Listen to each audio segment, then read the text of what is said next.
Because too young, because not experience, and unfortunately for them, they have been all wrong. All the ones, you know, that they have the truth and they have the answer for everything. So in English, I would say F off to all of them.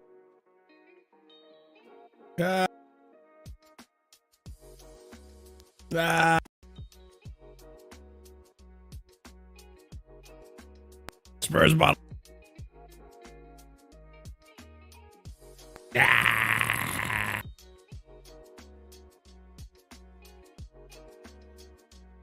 Chelsea's still the best even.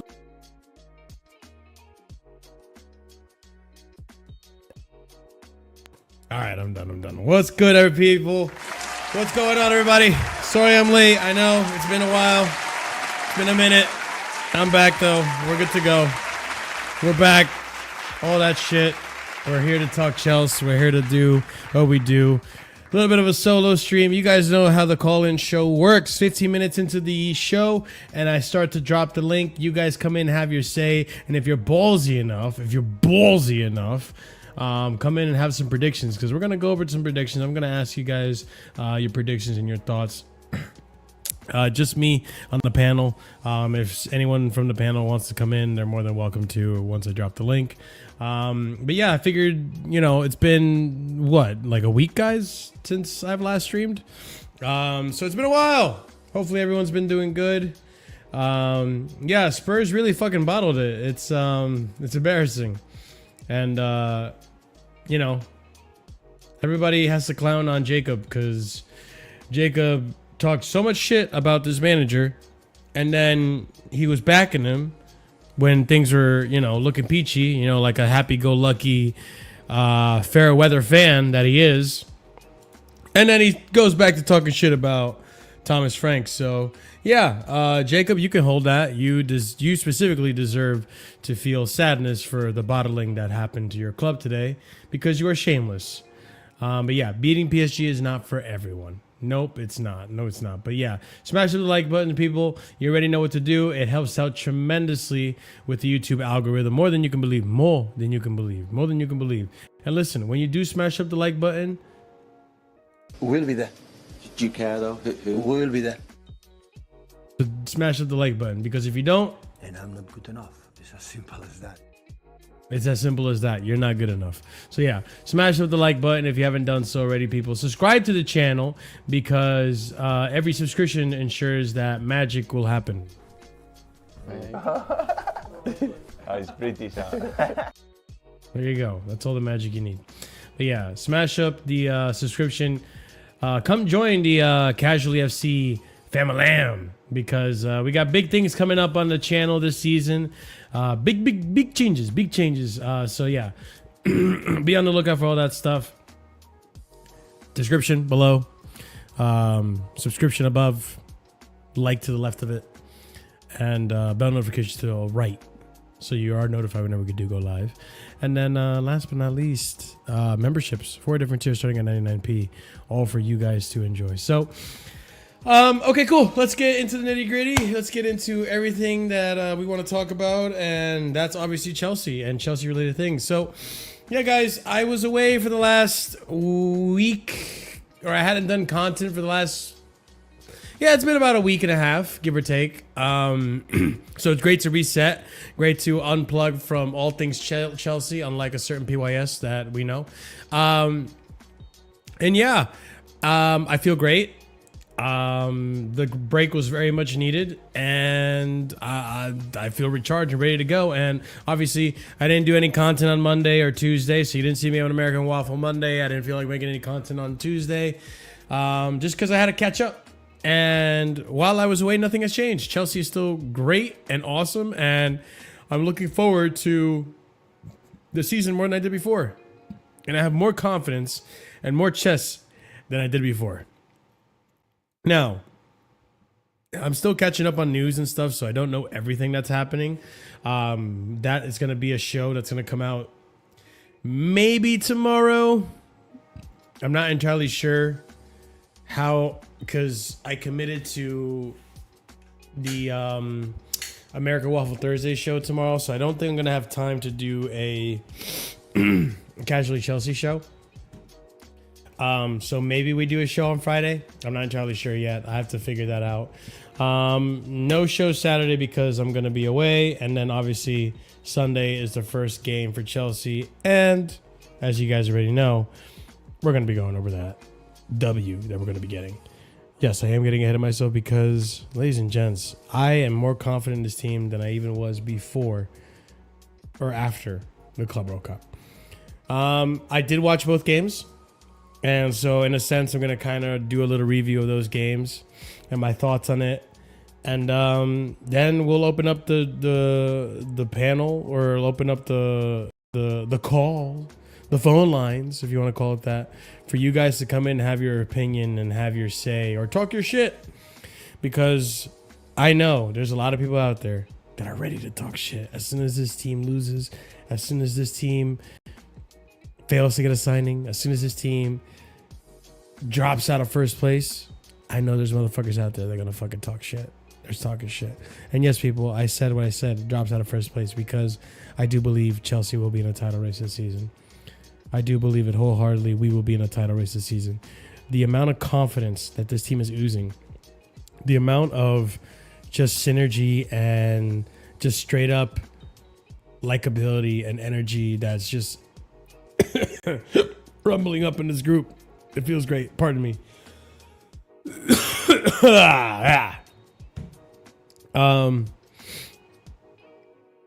Yeah, it's gonna be a good season, boys. So let's start off with the first game. The first game was Leverkusen versus Esteval. I mean Chelsea, or Palmer, really. Yeah, Leverkusen. So I got to watch this, and like I told you guys earlier, and you know, let's call out another fraud while we're at it. Big up to him because he got a nice opportunity to work with, do a side project with Sky Sports. So congrats to him, but he's also a fraud. But yeah, let's start off with this guy. Don't forget, chat. Morska out, man. There we go. Oh, player welfare. Oh, we shouldn't be in the Club World Cup. We're not going to have enough of a preseason. Player welfare. Just where every time. Oh, player welfare. All right, bro. Let's get one thing right. Let's get one thing straight. I told you guys from the get-go. This team has been playing non-stop for the last, 10 months? 11 months? I'm pretty sure they're not going to be that out of fitness and that out of touch with the system, right? Over the course of 3 weeks. So if anything, I would argue that we're in just as much good shape as the players that the teams that actually did get a preseason. Because quite simply, people, it's just simple anatomy and logic. After 2 weeks, your muscles start to atrophy, meaning you start losing your fitness. You lose the, being in shape. It's simple science. biology even, right? And I said to you guys, I don't think we're going to be missing much of a beat. Or also that I wouldn't be surprised if some players get maybe an extra week off because they already know the system. They have caught on to what Maresca asks and needs, which is that's always the thing with preseason, right? You look at teams like Liverpool, you look at teams like Arsenal, you look at teams like Spurs, you look at teams like Man City, so on and so forth. There are many new players in that team that they're only just for the first time playing with each other. Pause. What do you mean by that? They're only just for the first time playing in a team together in this preseason. We've had a whole tournament with a bunch of new players and a season to have them acclimate to the system. Not only that, we recruited players that complement said system so that they can naturally fit in. Not only that, we've recruited players that have played with each other, that have played in the same team previously, Man City Academy, so they're familiar with each other's game. So chemistry and application of the system comes a lot more seamlessly than everyone else. Notice how against Leverkusen, against AC Milan, the team looked fluid as shit. And there was plenty of new players on that pitch, but the team looked fluid as shit. They seemed to understand each other, minus a few little bits and pieces here that I'm like, okay, they need to work on this and that. But it wasn't anything pivotal, because despite that, you can see that the team still performed to the standard that we want them to perform at. We saw in this preseason, and remember, guys, I'm not. You can't take preseason too seriously. But considering what we saw in Club World Cup and how it's a continuation in this preseason, I'm seeing the same football. I'm seeing the great performances. I'm seeing players not run out of breath. I'm seeing players play 70, 75 minutes. Gittins played 75 minutes yesterday, or not yesterday, against AC Milan, somewhere along those lines. Palmer playing like 70, 75 minutes or something like that. Even Estevao getting a good chunk of minutes. Usually, preseason, players start 45 minutes, halftime, you change everyone up, you get another 45 minutes of other players gaining fitness. These players, for the most part, look like they're already fit. So what is this whole player welfare? Player welfare, we're not going to be ready for the season. No, we're going to be... Shut the fuck up, bro. Shut the fuck up. Club World Champions. You think you become Club World Champions by being some fucking pussies? You think we become Club World Champions by being pussies? Bruh. And for the boys, we get to prove ourselves. You know, everyone's been talking a lot of shit about us this season, but we've done it. We ain't no bitches. All right? And some of these players even kept training during their break. Shout out Malagusto Comp. Shout out the Malagusto Comp. Also, shout out Malagusto, man. He's been playing well. But I'm just saying, we're not lucky the roster is young, brother. It was made this way. The roster was made with youth in mind, which is why everyone complained about fucking what? Blue Coat Pedophile FC or whatever the fuck the fucking thing is. And players break down. It happens. It happens to everyone. Look at what happened to Madison. Look at what happened. What other players have actually broken down. It just happens, right? Epstein FC, thank you. Epstein FC and all that shit. It was all intentional. So my point being is that fitness isn't an issue. Fitness is not an issue. Some players may have received muscle atrophy as a result of getting the extra week off. But getting up to speed when you're like, let's just look at it like a battery, right? Fitness, when you're playing at the end of the season, your fitness levels at 100%, meaning like, you know, how strong you are, muscle and stuff like that. Your stamina might be somewhere in the middle, not 100% because, you know, you have to recover, right? But in terms of like peak ability and fitness, you're always working, you're always training, you're always running and all this. Your body's used to it. So after 2 weeks, that fitness level maybe drops from 100 to 95%, 92%, 90%. Like you start to lose that muscle that made you so strong.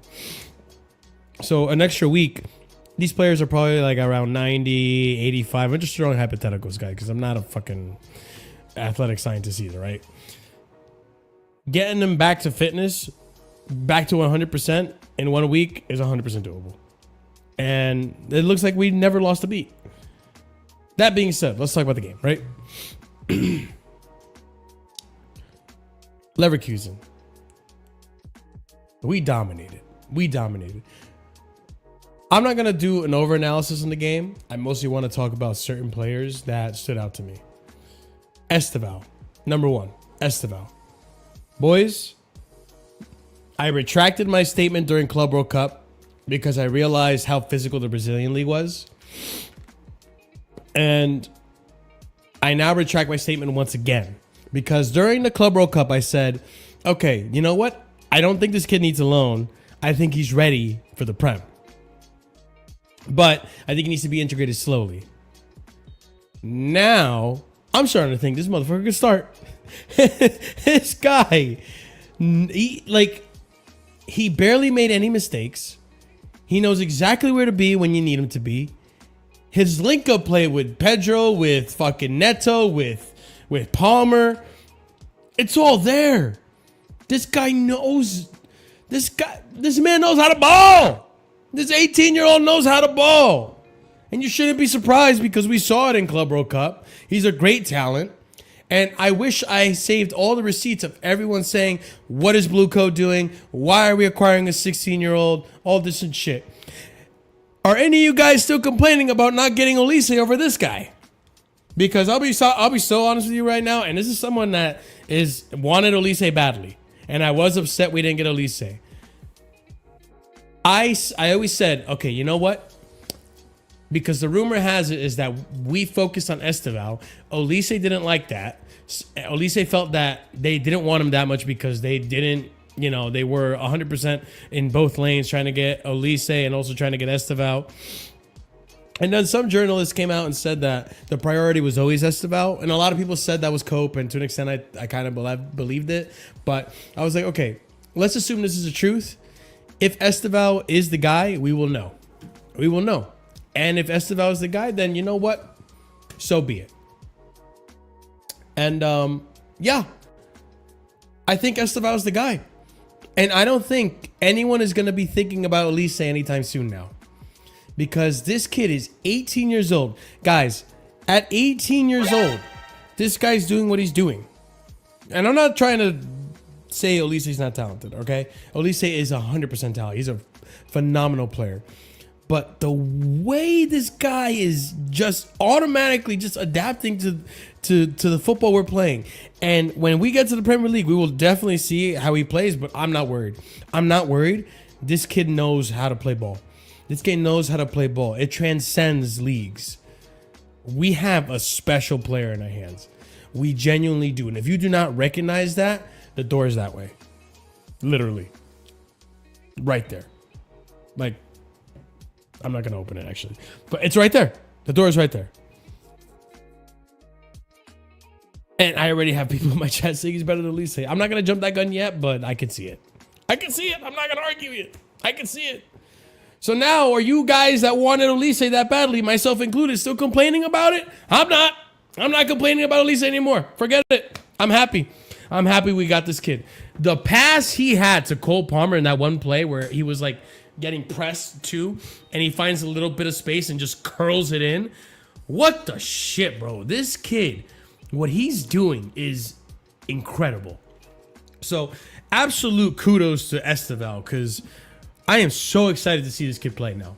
And I think the fans at the bridge also feel it too. Also, kudos to the fans at the bridge. Thank you for showing up now. Thank you for finally being here. It took you about a year, but hey, congrats. welcome to Maresca Ball. Welcome to backing your team. Because now you have something to believe in. You've seen what they can do at the highest stage, and now you want to back it. And I know some of you guys are fucking wolves in sheep clothing and will start booing as soon as you start seeing performances you don't like. You can go fuck yourself, and I'm glad some of you that would have done that regardless didn't get a season ticket. I'm happy about that. Because not everyone deserves to be going to the bridge. Let's be so frank about that. I have no sympathy, guys. I came here on ruthless energy.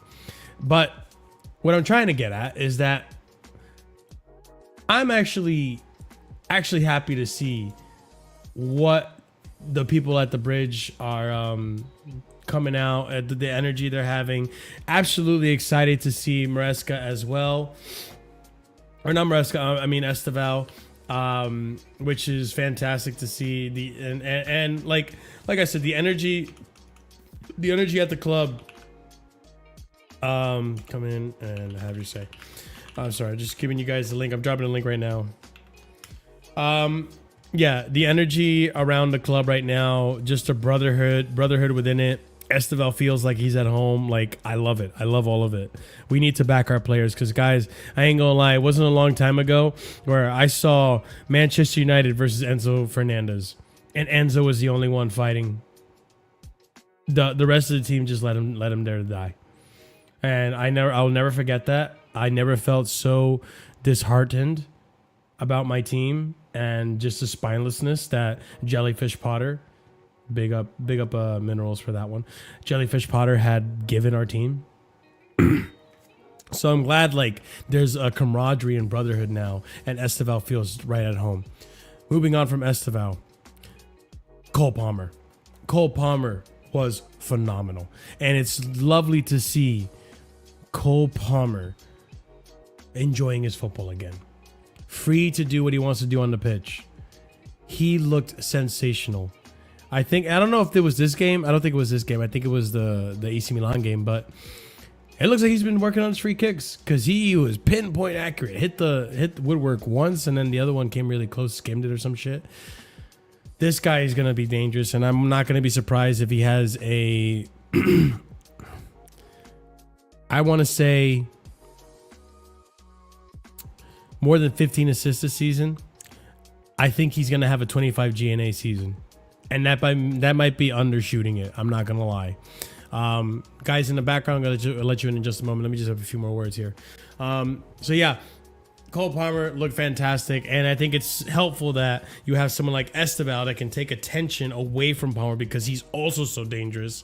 And you have Palmer with space, which is phenomenal to see. Because from space, Palmer can create. From space, Palmer can shoot and score. From space, Palmer can just thread the needle pass. He can do so much from space. So it's great to see him have space again. João Pedro, this guy, listen, I'm not going to get overgassed on it. He's on a hot streak right now. Last time we got overgassed about someone that was on a hot streak and they went on a complete cold streak. Now we want him gone at the club. So I'm taking my time with João Pedro. I do enjoy his football. I do enjoy what he can bring to the club. I do enjoy his ability, and I'm enjoying what he's bringing to the club right now and bringing to the table right now.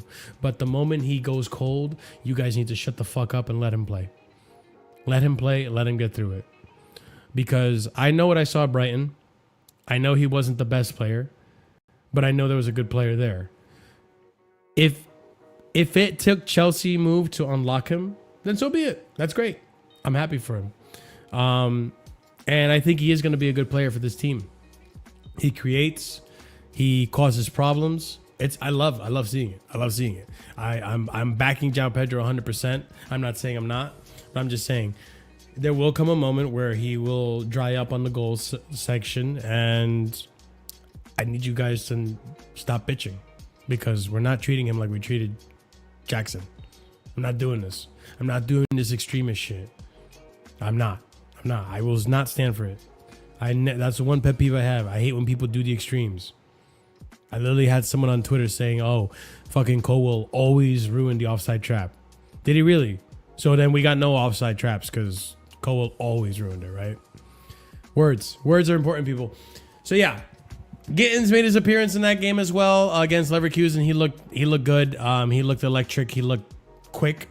I see a lot of Nani in him though. we need to improve on the shooting ability, and maybe you need to improve on the decision making. Don't be too selfish either, because there was times where even in the AC Milan game, and I'll bring an AC Milan game into this as well. There were times in the AC Milan game where, my dude, you're doing too much now. Tariq George in that game as well. Leverkusen, doing too much. You're doing too much. You're a team, not just an individual. You're doing too much. I know you want to impress, but you can also impress by playing well within the team, right? So both those guys, Tariq George, Gittins, work needs to be done. I like the talent I see with Gittins. I'm seeing the Gittins I saw at Dortmund, like I told you guys about. He looks good. I look forward to seeing what he can do from the multiple positions. He can play as an inside forward, as also as a left winger. He will be a good player once he gets a little bit more acclimated to the system. Another player I want to point out and give his flowers to, ladies and gents, Tosin Adarbayo. Tosin Adarbayo, bro. Tosin Adarbayo. Annoying, he's just annoying. You do find him annoying, I don't think. We both find him annoying. Just comes in and just talks. Tosin. I gotta get a better Tosin clip. I know exactly what clip to do. Oh! I'll play it at the end. But yeah, Tosin, man. Wow. This guy had a phenomenal performance against AC Milan, let me tell you. I don't think, did he play against Leverkusen? I think it was in the starting lineup, right? No, it was Achimpong. Achimpong is another one too that he's been doing well. And I got to give him kudos. Obviously, he's been doing really well.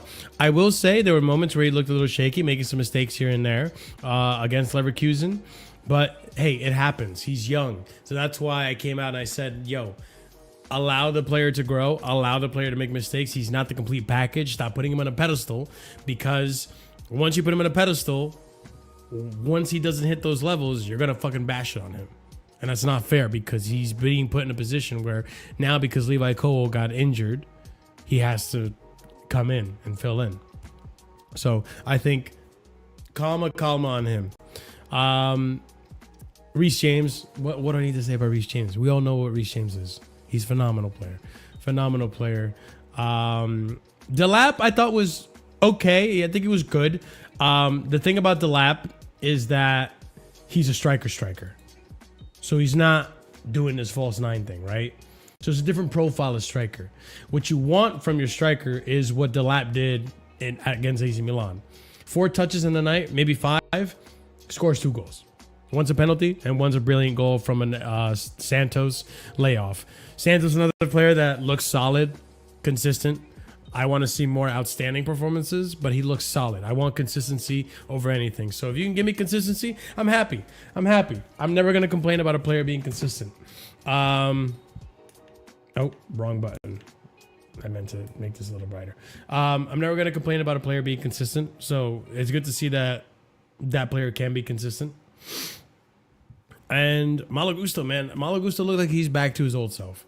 And I hope it stays that way. I really do. Because there is a good player there. I know there's a good player there. It just takes using him the proper way. If I had to really quickly touch on AC Milan, obviously we clapped them. Andre Kubuiz, absolutely nightmare of a fucking debut performance in preseason, getting himself sent off and also the own goal. João Pedro on top of things. He's alert. He's pressing. He's a good player, and I think he's gonna be maybe signing of the season if he keeps up at this pace. But he looks good. Palmer looked great in that game. Pedro Neto looked good as well. He's been keeping up the same form that he had in Club World Cup. Jamie Gittins had a start again, like I said before, maybe doing a little too much, like Tariq George. There's a good player there. He's got good pace on the ball. He's quick, electric, just trying to dribble people, not even giving you time to think of where you're gonna go. So I like that about him, but he needs to work on the finishing and needs to work on playing with the team. Chalaba, I think, is fine after rolling his ankle, but he's a solid player. Tosin had a fucking phenomenal performance in that game. James also had a phenomenal performance. Cucurella's Cucurella, and Enzo Fernandez was a little quiet in this one. He did have some great diagonals, some great, pre-assist, not pre-assist, but expected assist moments that nothing came of. But you will, in this system, Enzo isn't necessarily being used the same way he was being used before. It seems like he's more of like a attacking 8 that's laid back a little bit more. He's kind of setting up diagonals and stuff. He's not. It's hard to explain because you need more of a test pool to see, but he does get in attacking positions, but he's not as high up the pitch like Gittins, Palmer, Neto, or Pedro are. He's kind of like the 10, but not a free roaming 10 in a sense. It's a weird one. Maybe someone has a better way to explain it. So it kind of puts him in a position where he's not as active or he's not as visible on the ball as he normally would be. But yeah, overall, like, just great performances from everyone. Even Isugo, yeah, I forgot to mention Isugo and Hato. Hato, great performance from him. He looked really solid when he came on. He was playing as like a left back or an inverting left back at times. He just played that left back area. And Isugo, man, Isugo is, like I told you guys, I've been saying it forever. He's a less refined version of Caicedo. You guys laughed at me, and now you're seeing the fucking light. Wow. Not been here before. So, yeah.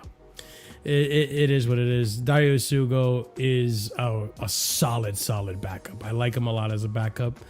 And don't be surprised if he does step up to that plate. And I'm not going to say he's going to bench Caicedo anytime soon, not even this season, but I can see a player there that's going to be close to Caicedo's level at one point in his career.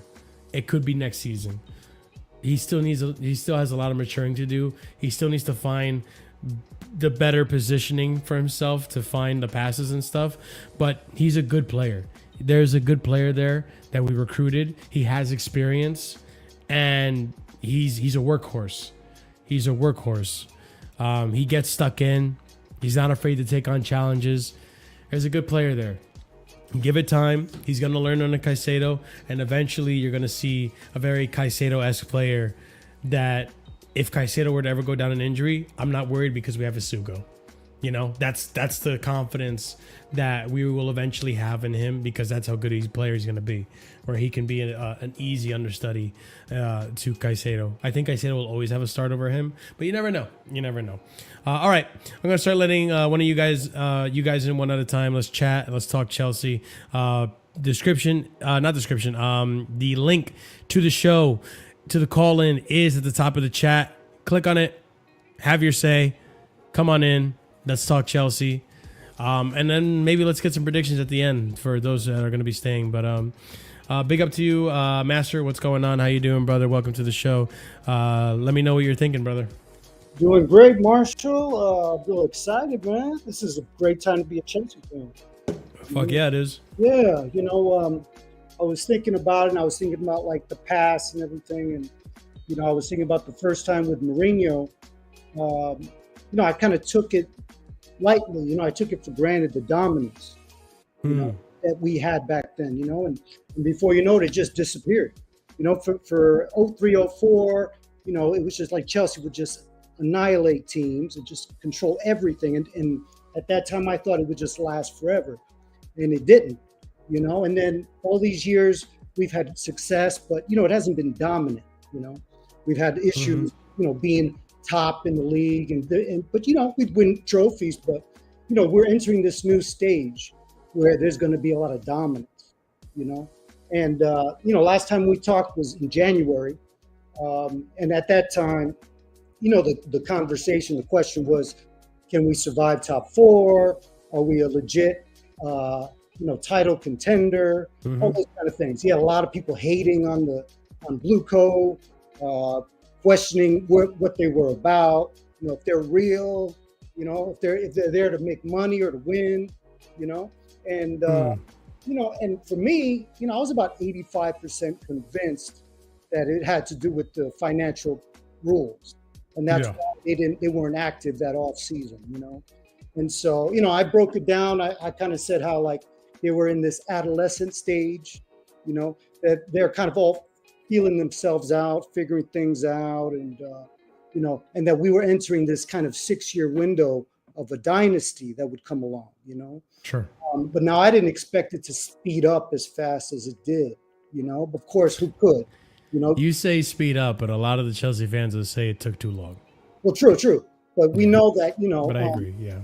We know that, like, Bowley, he ran everything wrong to start off, Yeah, there are mistakes along the way. We needed some time to clean that mess up. And, but I felt good only because, with the Dodgers' success and the way they ran things and how ruthless they were, I knew that would come to fruition here. A lot of people, a lot of blue blood Chelsea fans, they couldn't, see that. They couldn't see that future, and that's okay, because I was born in the Bronx, so I was a blue blood for the Yankees. I'm a baseball fan, so nobody could tell me anything different. I knew everything when it came to the Yankees. You know what I mean? And I got you. That's kind of how they roll, and there's nothing wrong with that. Everybody's kind of like that, Yeah. But now, man, you see it. It's clear as day, where we're going. And, I kind of broke it down where, basically, they were, the way they were signing people, they could replace people, over each year and kind of upgrade the talent level, and that's kind of what you're seeing now. A lot of people getting thrown out, new people coming in. We had issues with the front line, 7th highest in scoring last season. It's definitely not going to be 7th this season. And, so a lot of great things. And then you can see, like, you can forecast the dominance because of the contract situation, having these players locked up so many years, we're going to have, and then anybody that doesn't match the levels that they need, they can get rid of them, just like you're seeing with certain people now, Yeah. And of course, we know that Clear Lake has talent ID that is at the highest level. And so that means every year we're looking at a new, potential Brazilian wonder kid coming in, replacing somebody who's good, very good, but just not at the elite level. You know what I'm saying? So, it's like we've made, and I said this last season, guys. I said a lot of the things I'm going to say already. It's almost like I don't want to say I predicted it, but I want to say that I was patient enough to wait for things to play out, and that I had a feeling a lot of this stuff was going to happen. And you guys always know I do this devil advocacy thing. I try to see both sides of things, and I pointed out a lot of these things. And I said, part of me thinks what's going on at Chelsea is that we're making Chelsea ruthless again. Whereas, like, you can be good, like Nani's a good player, but we can get another player who steps up and is ruthless and is better. And all of a sudden, it's like what happened with Callum Hudson-Odoi. People were like so happy with Callum and how good of a talent he was, but then we got someone like a Neto, and we're like, oh wow, this is a drastic improvement. It was almost like we had Havertz for a long time, and we're like, how can we get rid of Havertz, all this and that? And then we get Nicholas Jackson. We're like, oh, I forgot that's what like a striker is like. Obviously, we don't think he's good enough. And then we go from Jackson. We're like, damn, we desperately need a striker and stuff. And then we get a Delap or a Pedro. We're like, oh, this is what like a real striker is like. So you don't know what you have until you have it. And you don't know how much better the team can be until you pull the plug and you're relentless and you get someone who's better. And you're like, oh, shit. Yeah, that sucks. I mean, you're a good player, and I like you as a player, but this guy's better. And he's helping the team win. So it's like, make Chelsea ruthless again. Bro, if I had Neymar on my team, but I found someone that was better than Neymar, sorry, Neymar, you're leaving. I got someone better than you. And that's Neymar. Like, that's the type of club I want to run, where it's highly competitive. You know what I'm saying? Where if someone comes through that's better than you, bro, that's it. You lose your spot. Like, it's ruthless out here. That's right. And, you look at teams right now, the optics of certain teams, and they're trying their best. It seems like ever since Chelsea won the Club World Cup, everybody changed their whole method of how they do business. Everybody wants to spend like crazy, reckless almost, trying to compete, trying to stay on level with where Chelsea's going. And that's okay. That's fine. You gotta, I'm not a hater. You know what I mean? I want the best teams to be in our league so I can see them every week. I don't want, I'm not no PSG lame ass fan who wants to fight against some, whatever teams in the Paris League and consider myself to be a top team. You know what I mean? So I like that, but they're not going to be able to do it at the level we do it over time. Maybe they can survive 12 months, 24 months, but over time we'll overwhelm them like a tsunami, and that's what's coming, The thing is, Master, and you're pointing this out, the thing is that we have taken 3 seasons to establish what we've established, and clubs are trying to expedite it. Like, look at, for example, what United is doing. United are spending above their means. The problem with what United are trying to do, like what we're trying to do, is that they can't get rid of the players the way we do because they haven't rebuilt that structure, rebuilt that salary, the way these players get paid. And that is the biggest issue for them. They cannot sell on players because these players are on high salaries. You look at, for example, even... Actually, yeah, to be honest, like there's not many other clubs you can look at and be like, they're doing well for themselves in terms of player sales because they put these players on high salaries. Even City, to an extent, I looked at the other day, their net spend is in the negatives because they're not getting rid of enough players. They are always relying on the academy because the academy doesn't get paid that much, but they put players on high salaries. And so when the player doesn't work out, I can't get rid of this guy because no one wants to cover his salary. We can get rid of players easily because we put them on low salaries, but it's taken us 3 seasons to get to that point when everyone wants to try to cut corners like you're saying, and it's going to be detrimental when PSR and all that thing comes down with the hammer and says, hey, yo, you need to make up for this net spend because you're spending above your means. You're not making enough money to make the spend. So like some clubs are really, really pushing it. I'm looking at United right now and how they're spending and not selling, but we've set this up. So other clubs that want to copy us, sorry, it's going to take time for you guys to get to where we are now because we took 3 seasons of stumbling, fumbling, and fucking up to get to this point. And let's not forget every Wonder Kid wants to join Chelsea now. We are the brand for Wonder Kid. True. So good luck trying to match us because everyone got us as first. And someone said this in a previous show, and I forgot who said it, but kudos to whoever said it. I think it was RSM even. Even if things don't work out at Chelsea for some of these players like Renato Vega, for example, you can look at Chelsea as a stepping stone to get to where you want to get to in your career. So say if you're aspiring to get to Madrid, then cool. Use Chelsea as a platform, build up your trade, build up your skills, and then eventually you'll get to where you want to get to. Look at Renato Vega as a prime example. Comes from Basel to Chelsea. Next thing you know it, he gets called up to the Portuguese national team. Next thing you know it, he has a spot. He has potential to make the World Cup. That's why he wants to play center back, right? Or left center back, because that's his best chance to get into that team. And that happens because he joined Chelsea. And that's a big incentive for a lot of these players because people are asking, oh, why do these players join us? And what is Chelsea telling them? I think part of what Chelsea's telling them is like, listen, you can use us, play for us for a bit, and you can use us as a means to get you to the target you're trying to get to in your career. You can use us to grow and give yourself a chance at a club that you desire. We have no, because as far as I'm aware, some of these, players that came out of nowhere, unless they're like talent wonder kids like a Santos or Esteval, I don't think Chelsea is restricting you from leaving the club. You look at Renato Vega, you look at Axel Disasi, you look at Badiashile. If Badiashile came out and said, I want to leave the club, I don't think Chelsea would be opposed. Like, they're willing to sell. They'll make a profit off of it. And then they'll find another talent. So there are key players that they aren't willing to do that for, but I think most of the players that come here, the young talents that could potentially become something, I think they're willing to like, okay, let's shoot the shot. Let's see what happens. If it doesn't work out, well, thank you for your service. Bye-bye. And we're able to do that. Oh, yeah. And, I look at the blueprint from City, 4 years dominance. And I look at that and I tell people, hey, I look at that dominance. I say, hey, their backups, they could have competed for the Champions League, Yeah. That's what I feel like that was their success, is having such a great backup set up. Yeah. I mean, dominant, like no one's seen it. And, since then, they've made so many mistakes in relation to signings, that they kind of ruined that edge that they had.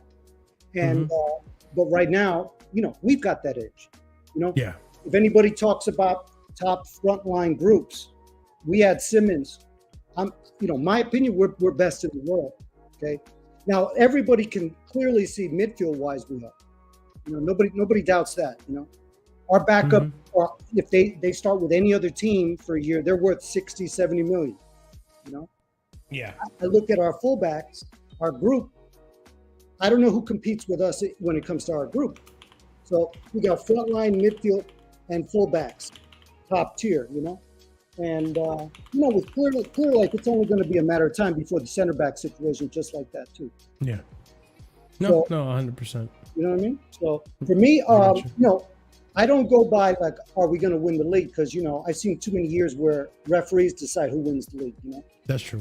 You know, you got red cards, you got calls that should have been red cards, you got referees that over the course of the year want to call a lot of fouls. So then all of a sudden players get too many yellows and they miss games. You got VARs that should be called. You got VARs that are called wrong. You know, that's a lot of points that can drop, you know. That stuff does happen. Yep, 100%. But my focus is top 2 every year on goal differential. That's where I look at, you know. We get there. That's where we're at. So that's my thought for the next 5 years, okay? And then, you know, I hope 2 trophies every year. That's always my hope. So if we're going to go into predictions, Master, you're predicting a top 2 finish this season? No, top 2 goal differential. Top 2 goal differential. Yes. Okay. Where do you expect Chelsea to finish this season? Well, top 2 goal differential means first to third. Okay. I'm going to meet you in the middle. I'm going to say second. First to third. Yeah, I feel like a second place finish is probably where I'm going to land on, even after the window's done. But yeah, I think you can easily say top 3. I think we'll be in that conversation for sure. Hassan, what's up, brother? Talk to me. How you doing? Yeah, man. Big up. It's been a while, Marshall, man. I thought I might just make a guest appearance, man. And the last time I was here, it was kind of a, like, I would say that the fan base called it a shit show, right? It was like protest was out, Bluco was out. We didn't know if we were going to make top 4. And now all of a sudden, we are world champions, man. What ending towards that season? And I've always said this, and I've always said it from day one. I'll back whatever this project is as long as it brings me trophies. And I'm not complaining, man. They've brought me 2 trophies. So by default, by my own standards, I have to back it. And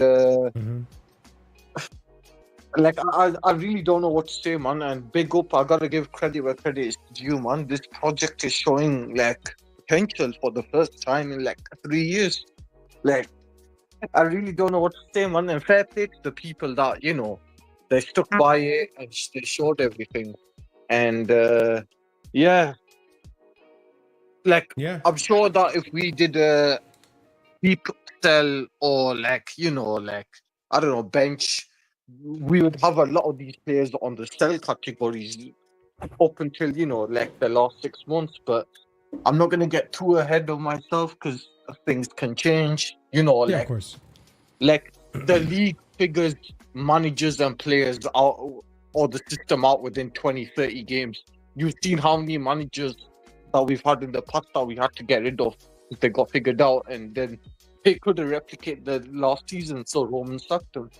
So yeah, but enough about that. That's time we can worry about in December and January. But yeah, it's been a massive roller coaster being a Chelsea fan, and at some points I felt like what other fans felt like. I couldn't be bothered watching some of the games sometimes, but we stuck by it, man. We got highs and lows, and this project, all I'm gonna say is they have to get no. Sorry, I looked over at Dark as soon as you said that, and Dark's eye twitched a little bit. He was like, the amount of streams Dark that's turned off on me because he can't do it. Oh my god. We have been like, oh my god, this triggered me recently because it was a whole Jackson thing. I'm not even gonna get into it, but like, people wanted to say, fucking last season we were in the trenches with Jackson, bro. Did you forget we were in 12th place with Potter with Kai Havertz? Like, did you forget? Like, we went through a lot worse. with a lot Yeah, worse. he was putting on Alfie Gilchrist to like save the game, man. rough times, God. rough Those were times. the I trenches. know. Those were We real were trenches. fully in the trenches with the pot, Yeah. but not pot, not even pot, like Poch, man. Like, remember we lost to like Liverpool's under 23s team in the final, man. That's fully in the trenches right there, man. It was rough. But It yeah, was definitely rough. enough about Liverpool.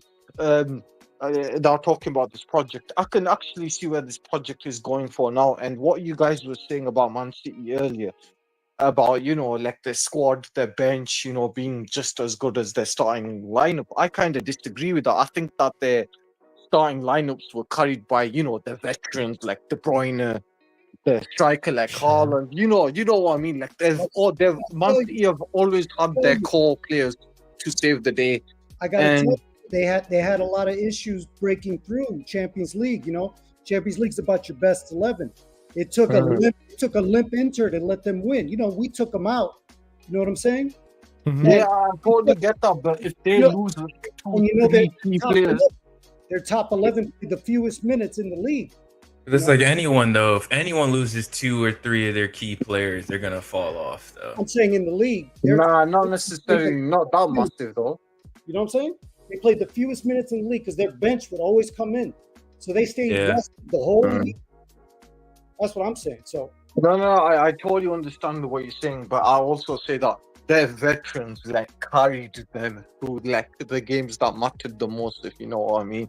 Like they've always had the De Bruyne there, but since he's gone, that's going to be a massive blow to him. I don't know about the rest of their talents, but my long story short is in this market, in this sort of window, the only players that you could get are the next up and coming players like Marmoush and all of these players. We just shopped around for the quote unquote best players in that age bracket a lot earlier than others. And I will be surprised in the next 2-3 years that the semi-finalists are all going to be like, their age ranges are going to be on average 23 to 24. That's where football's heading now. I wouldn't say it's a reset, but it's like, you know what I mean? There's going to be a lot more youth players coming through just because, the demand of these world-class getting shorter, players. man. Yeah, the demand of the world-class proven players are getting smaller and smaller. So the market is going to have like a massive crash or reset when it comes to that sort of thing. But at the end of the day, Chelsea, PSG, and City are looking like the teams to go down that market route a lot earlier than others. But there's going to be other teams that are going to follow that route soon. So, yeah, But like even with that being said, Hassan, and sorry to cut you short there, but we're ahead of the game. We're ahead of the game. Been ahead of the game. Been ahead of the game. That's why I said it. Guys, we already have players for next season coming in next season. Quenda, Paez. There's gonna be more coming as well. Pause. More players will be joining this club that are going to come into this club ready to go, ready to play. Look at right now, we'll see how the transfer window ends, but we got Anselmino that we bought last season, potentially going to be playing minutes this season. We have Quenda, who we bought last season, going to come into the team. Look at how we purchased. Look at how we purchased Andres Santos 2 seasons ago, finally getting into the team. We're buying the players years before their prime values go up and they become like the 80 mils and 90 mils everyone wants to pay for. We've been saying we need to do that Brighton was doing. We're doing it. Not only that, we're putting them on cheap wages, long contracts, and if they don't succeed, we've proven that we can move them on. And remember best example, Hassan, before you go, best example, look at Matisse Tell. Matisse Tell was starting to play at Bayern. He already had established a name for himself. Imagine if we got Matisse Tell before the season before last. You think he still would have cost us 60, 65? He didn't cost us, cost Tottenham now, but 60, 65. Look at how much the value changes just a year.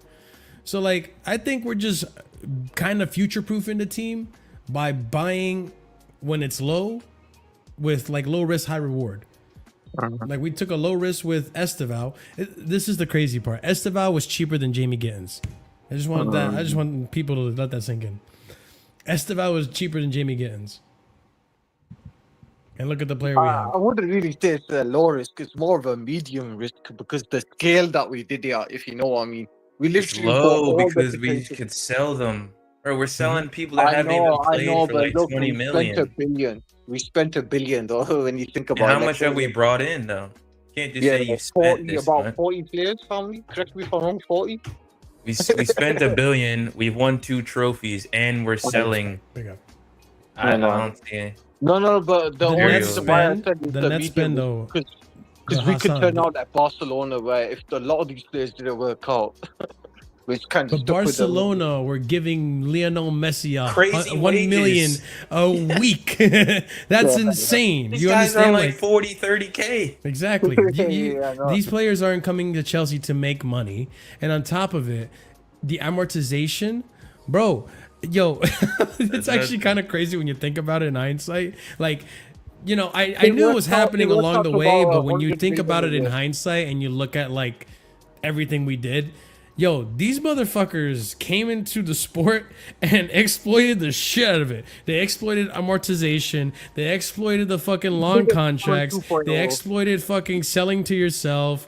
They exploited, oh, what if we bought shares of a club and all this stuff? Like, it's all these different like exploitations that's like, goddamn. Selling hotel, all this stuff. It's like they made a bit. Like I tell people, yo, you want to talk all of this about, oh, you're making this money, they don't know what they're doing, all this and that. I'm sorry, are you a billionaire? Because they're billionaires for a reason. They know how to play the game. We don't. I'm sorry, we don't. Yeah, that's why that's why I think Roman wanted one of these lot as owners, man, because they know how to play the game and they want to win. But like, what I was He looked at them and said, earlier- like, yo, you guys are dirty. He said, you're gonna do what? Oh, I like that. Yeah, you can have the club. Yeah. Oh But shit. like, long story short, like speaking of Roman and what the point I was gonna go back. You guys remember a couple of seasons ago, before the sanctions and stuff, we used to cry out about how our scouting would work. Like our A list of scoutings used to be like proper, like proven players, and then the B teams or the B option Bs are the Danny Drinkwaters, the Zappa Costas, you know what I mean? We used to cry about our scouting network, and now we've actually got a functioning scouting network. See, but that's why you can't complain about the money spent That's why because I'm it's not- working. I'm not complaining now. I think a lot of the fans aren't complaining now. I think a lot of the fans had the mentality that I had. Like, they want to see trophies. They want to see something. Like, you know what I mean? Because we've been spoon-fed with trophies year after year, and that's the standards we kind of got. And yeah, like I've literally said that once Maresca starts winning trophies, people slowly back him or instantly back him. You've seen how many big accounts used to go, oh, fuck, sorry for language, but fuck Bluco, fuck Boli, all of this stuff, right? And they're there partying with the players after winning the Club World Cup. Hey, no names mentioned, man. I don't know if you're allowed to name names here, but I don't screw you. I don't give a fuck. Yeah, say some names. I'm trying to hear. Hey yo, Alex Goldberg, yeah, and all of them sort of big Chelsea players. You know, like they felt disconnected at the club and all of this stuff. Oh, a lot of fans were saying that. I swear, a lot of a lot I of don't big recognize accounts were the saying club. that. A lot of big... Where are we going? And they were these people are the most shameless people. These people were the same ones standing next to the players after we won the Club World Cup and partying there. Like, come on, man, how shame. But yeah, I have a whole 6-hour stream calling everyone out, or not everyone, but a lot of people out. So I gotta go back and like watch it. they were protests that were Put this shit going in on work because you were while signing you're young working. players. Yeah. No, Yeah, no, they enough were, about and that. That's now all they're I not was gonna complaining say, now. man. It was very funny because like there was a protest that day, and the next day we signed Quenda. Quenda and the 16-year-old. Asugo. And now you're Yeah. seeing people talk nicely about Asugo. Yeah. And it's like it was funny at that time also because like people were mad about that. We were signing youngsters like 16 years old, Paez, Quenda, and everybody. But it's like the model is working, and now I've heard things of like maybe now they'll stop buying the 21, 22 years old in the next year or so and start buying even younger players like 13, 14 years old, so that they can supply and demand as the players get older. As these players like Palmer and everyone reaches 28, 29, when they'll start Next to peter phase, out or want to go to bigger clubs per se. For example, Yeah. Real Madrid comes in 5-6 years. Where Then the- we have the yeah, next where Palmer the- ready to take over. Yeah. It's like that's the vision. And that's why, like, and listen, I've said this multiple times. I understand where people come from because it's just human nature to have anxiety and They just fear wanted of it the unknown. now. They just had no patience. They wanted it now. They didn't have patience because this is the thing. I knew from the get-go, and they made it really clear. So, like, if you're acting surprised as to why this is working out, that's on you. You're just not paying attention to the details. You're not paying attention to the actual facts in front of you. From the beginning, Boli, Bali, they always said, we want a project, a long, sustainable project. We want to basically be like the Real Madrids, the Arsenal project, the Man City project of just dominating the league for years on. They want to be like Alex Ferguson was, right? And, you know, you look at how we were run before. We won the Champions League under Roman, Super Cup, and then the now called FIFA Intercontinental Cup. But then we didn't win the FA Cup. We lost in the finals. We lost in the finals of the Carabao Cup. We weren't challenging for the league. We dropped out halfway through the season. We hadn't won another cup since. FA Cup final. Even prior to Tuchel coming in, we lost an FA Cup final with Frank. We didn't challenge for the league. Prior to Frank was sorry, we won Europa. Like there was seasons where we win no trophy, then a season where we win a trophy, and another season where we don't win any trophies, and it was just too inconsistent. With this team, the way I see it now, if it keeps going this way, and I think it will, because these players are not at their prime yet. They're getting to their prime still. Like if they're this good before their prime, imagine when they get to their prime. Like it's actually kind of scary to think about it. But if these players keep improving, I won't be surprised if Chelsea year after year win 2 trophies, at minimum 1 trophy each season. And we sustain that and we become that dominant team. Like we could knock on wood. Knock on wood. Knock on wood. We could potentially if things keep going this well, because we progress from 12th, 6th, 4th, and now we're looking like we might challenge for the league. If we keep progressing like this, I'm not gonna lie, guys, I could potentially see Chelsea turning the Premier League into a farmers league. Yeah. I mean, we That's could what I'm getting at. necessarily be the next Man City, what Man City have done for the past 6 years. Yep. It's like we could get to that level. The thing is, for the next season, I'm unsure about a centre-back situation. It's like, I know that there are players that are good enough to be title-winning. I feel like if Fofana comes back, he is good enough when he plays that he can be in a title-winning team. I feel like Badiashile has that potential, but has that bozo moments that he can do. Like, it's similar to Sanchez. The thing is, apart from that, there's Chalobah, there's Tosin. I feel like those are complementary pieces. We don't start them week in, week out. They can come in and start. And then the step below them is Anselmino. To be very honest, I have only seen clips of him. I've never seen him play. I've heard good things, but it's like, it's whatever. He's on the same level as Achimpong for me. It's like, I feel like Achimpong might be slightly ahead because he has come through our ranks, Cobham system. He's been in the first team. He knows how to play the system. But I don't trust them to start week in and week out in Premier League. And the thing is, with Colwell's injury, it's long enough to be a problem. And it's short enough to, like, we don't want to buy someone that will hinder his development. Right? You don't want to go in and buy another 22, 23-year-old with a higher ceiling than Levi Colwill, because we believe that Levi Colwill can be that guy, can be our John Terry, can be the one that leads from the defense.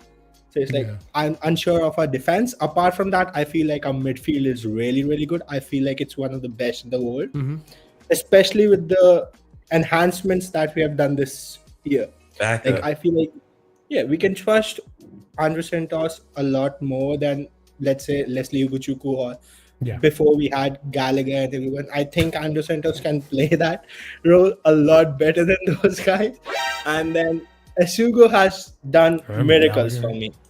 I feel like, I don't know how, but they have somehow managed to clone Caicedo. I don't know how. People laughed at me. Yo, I said this. People laughed at me. That's what he said. He said, I play like him. That's what he said. That's what he said. He really did. I've been saying this from the get-go. People laughed at me and said, yo, you're overrating him. It's like, no, like he's a little raw.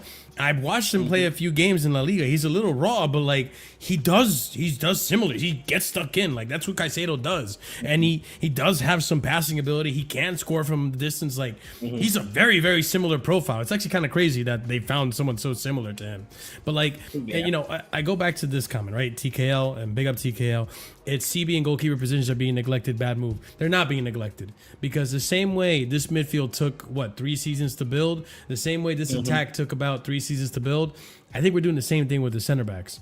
Look at Anselmino. Look at even the goalkeeper situation. They're thinking, yo, I'm not worried about Maignan. I'm not worried about Donnarumma because first of all, if I bring him in, 9 goalkeepers. Yeah, if I bring in those goalkeepers, then I'm blocking the path for this guy who potentially I think is going to be better than him anyways. So I have high hopes for Penders. I have high hopes for Penders as well, and let's not forget Salina too. We'll see what happens with him, but like I have high hopes for Penders. Like if you've seen Penders, Dark, maybe you've seen him. Maybe some of you guys went to the Club World Cup and saw him in person. He's a fucking giant. This guy's a giant of a goalkeeper. Like it's a monstrosity. I'll be so honest, yo. He is a monstrosity of a human. Like I don't even think he's a human. They found him in space. And good with his feet. Like it's appalling. He's like 6'7", good with his feet. It's like an anomaly. Yeah. And if he has a good season at Strasbourg, it's like, bro, we have he comes the in straight away. Yeah, he comes in straight away. Like if we can just last this season. Next season, those positions are covered with the players that are coming in next season. So it's just thinking the future, not thinking in the now, so that you can have a much better team versus like, you know, panic buying now and getting something for now. I'm glad really they said that it ain't going to come out for a center back because I'm like, it's okay. You have Achimpong. Achimpong can play well. No, don't tell me you don't want to sign a center back. I do want to sign a center back. We need one. If we sign a center back, when Levi Colwill comes back, what's going to happen at center back? Who cares? I honestly want us to sign a right-sided center back. Better. Just sign a right-sided center back. See how Fofana does. If he doesn't do shit, just sell him. And now we have a good right-handed center back. To get minutes. That's what Achimpong can get minutes. I want a lot of minutes for Achimpong. That's my G. I don't know.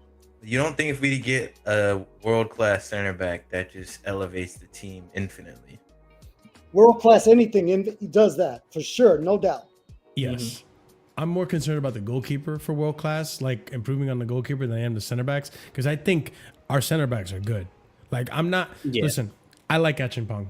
I know he's not perfect, but I think he can do a job. I think give him a shot. There's a reason why Chelsea don't want to sell him. There's a reason why he was not in the pure profit FC. You know what I'm saying? Like they see something in that player that say, you know what, you're gonna stay in the team. And I trust our scouts. Our scouts, honestly, our scouts have been cooking. And lately I can't really hate on it because they're seeing talent that. How the fuck did you know Esteval was gonna be Esteval 2 years ago? Or Santos was gonna be this Santos Martin, 2 years ago. This is what the fan base used to cry about under Roman, man. This scouting system that we needed. Yeah. Oh, we need a striker. Can the scouts do something? Romelu Lukaku, Harry Kane, Erling Haaland. There we go. I scouted. No. It went from Erling Haaland to like Andy Carroll or something. Like, you know what I mean? Like, there was disgusting. Another thing. There was no list. There was the first choice and the last choice. No one in between. As defender now, what are you going to pay for him, and what are you going to pay wages on right now? Yeah, and that's. Since you mentioned that, you know. Because you know you're going to have to pay more than you pay Caicedo and Enzo to get a world-class defender to come in today. Okay. Let me just say this. Okay, we want to get rid of Disasi. It's well known. Yeah. We'll probably get rid of Datra Fofana. We'll probably get rid of Vega. That's about 30, 10, and let's say 35. Wages. Like I mean, okay, but there's 70 million for you to go and buy. And the thing is, you don't need to get a world-class centre back per se that is well established. You could get someone just below that. Like I heard people say Gehi will have normal wages, or you could go for a younger one like Diomande. I've heard a lot of Antonio Silva. You could go and try your hand for like 70-80 million pounds. I'm for sure either Sporting or Benfica will not say no to like 19-20-year-old centre backs. And they're not like bad. They have enough experience that they can do well. 80 million. You know, after we bought the truth. I know it looks bad. It looks bad. We just bought João Pedro for 50, and you want to pay 80.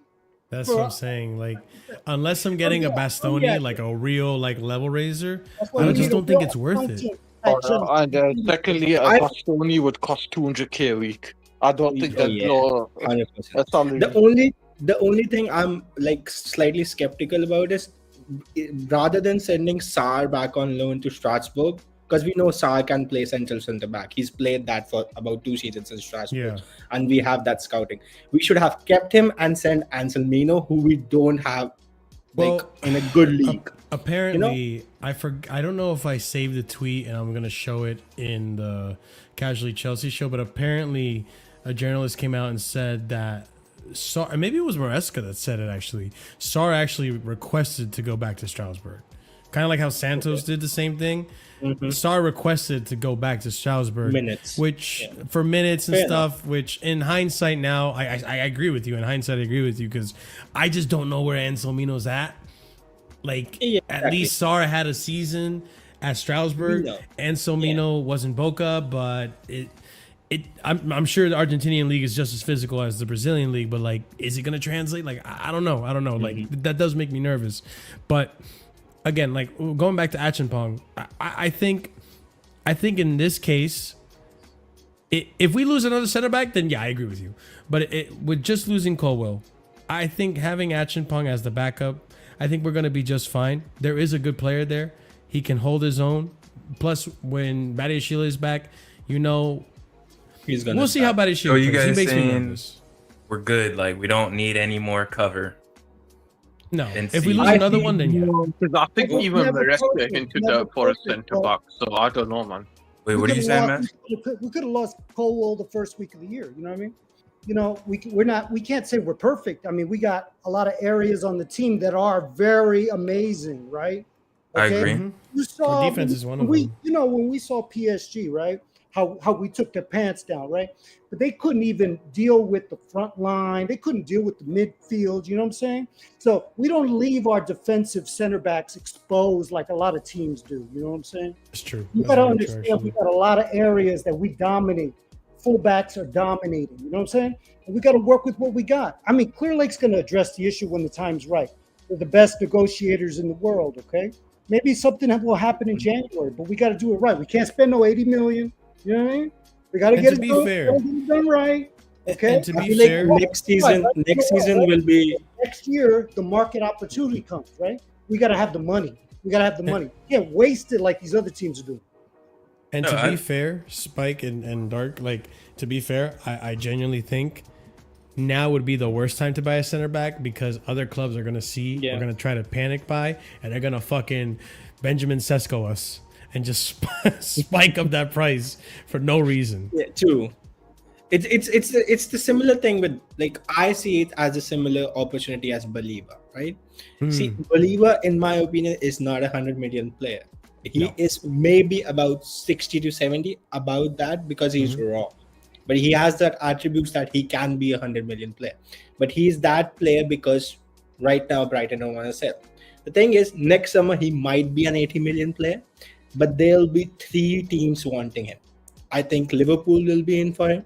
I think Man United will be in for him again. And I think if Rodri's injury continues, maybe Man City would look at him.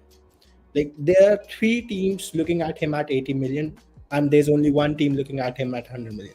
So for me, Man United buying Belieber right now is a good thing, even if they're overpaying, right? We might be buying a 60 million or 50 million centre back right now at 80. Yeah, the competition. I understand that. But the thing is, it's not just us that will have more money next window. Everyone will be replenished, right? So everyone will be looking at different things, and they might be looking at centre backs because a lot of teams have aging centre backs that were really good. Like PSG has addressed their centre backs. Real Madrid have done a little bit, but I feel like Real Madrid still need another centre back. I don't trust Militao. Rudiger is getting old on older side. Man United, I don't know if they trust their centre backs. Man City definitely don't trust their centre backs. Liverpool have three centre backs. At this point in time, Liverpool have 4 centre backs, and one of them is 18-year-old, and another one is Joe Gomez. And next year, Virgil van Dijk will have 1 year left on his contract. So they will again be in the market for a centre back. That's my reason. So if you can get a good centre back that might not be world class, but you trust them, even if you're overpaying maybe 10, 20 million more, but you do trust them. And the thing is, when we were building this model, when we were getting players such as Vega and like these kind of deals that we are shifting, like Cassidy, Vega, these type of younger players that we have kind of moved on or like are trying to move on, we were just trying to buy players that are young and have potential. Now we are trying to buy players that are young but fit our system. Like there's a difference. Like Hato is the perfect example. Hato is young enough to fit our philosophy, but he is good enough to fit our profile and our system. Like I don't think any one of us was mad when we got Hato. We were very glad that we had a backup for Cucurella. Exactly. Especially at 18. If we get that type of a centre back that we know is like 18, 19, 20, can be the deputy for, let's just say, Chalobah or Fofana for a couple of years, and then emerge as that centre back option next to Levi Colwill and stays for like 6-7 years, I don't think any of us would be like mad that we paid 20 million more. No, I wouldn't be mad because you would be a use to the team. Exactly. I like also thoughts on Vega. Would you mind Vega staying for another 6 months and then 6 months loan, and then we sell him next year? Like kind Does of. he want to stay? I don't know. He wants to play centre back. No, we have a position of left centre back. Now we have a. Like we can just let him play for 6 months, send him on loan, kind of similar what we did last season for 6 months when Levi Colwill is starting to come back or Brady Shield is now fit enough to play, and then sell him next. Yeah, we still have a very long on his contract, and he wants to get into that Portugal squad. What's better than playing in a Chelsea squad that is trying to get the title in the best league in the world? I mean, but at the same time, you know, fuck around and find out, you know? I mean, too. like one more time, like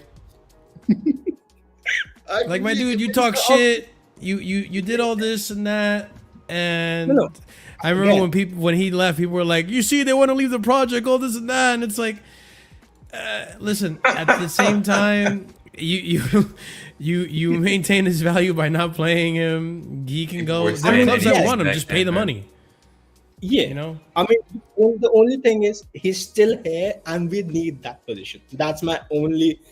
Like echoing in the distance. Like there's nothing else that I want from him. I want him to be sold because I feel like he's disrespected us by going in the middle of a season that I don't want to play. Like that's very disrespectful when you have just joined the club. I don't think we need the position as much as you think, because I feel like we're looking at the now and not the long-term picture. The long-term picture being that Badiashile's injury is not as bad as we all initially thought. Like no, like I just mean like not even that long, like a few weeks from now. The way I'm seeing it is if we get a center back, Fofana's almost ready. Chalobah's okay.